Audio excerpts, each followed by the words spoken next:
is like always singing a song that doesn't exist about everything. You know, like walking through the door, he could probably make a song about it. And my mom and him have a really like goofy dynamic, and I think it really trickled down into my relationship with my siblings and just overall in our family. Whenever I see HEB roasting green chilies, it reminds me of home. I'm from New Mexico, and that's all we do, that's all we eat. There was this old Chevy truck my dad used to drive. The reason why it's important to me is because he drove me to like all of my baseball practices. Growing up, my mom would take us with my grandpa to fields out in New Mexico and pick green chilies like on a farm for 25 cents a bucket.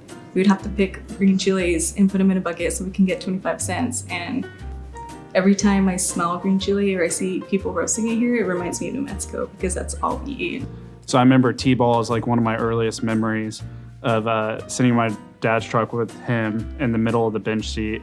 Every time I see that truck or think about like any sports stuff, I always kind of go back to thinking about, how it always started. And originally it started with my dad always taking me to those practices. I would always make my dad tell me stories from his childhood. So one of my favorite ones was that whenever he was a kid, he had asked my grandpa where electricity comes from. So I was in Thailand.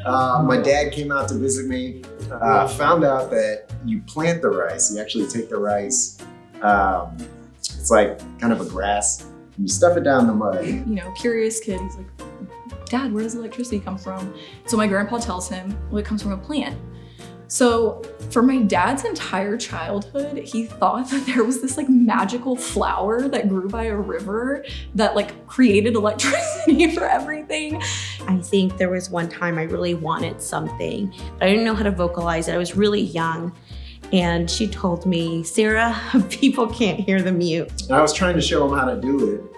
And one of the grandmas from the village was behind me fixing every piece of rice that I put into the ground. She'd fix it. And I looked over at my dad and he was just killing it and taught me, even after my years of being there, that I didn't know it all and that I can always learn something new. And for what I understood from that is like, I really have to speak up for myself, just let my voice be heard, because if I don't, then I won't get the help that I need, or I won't get what I truly want.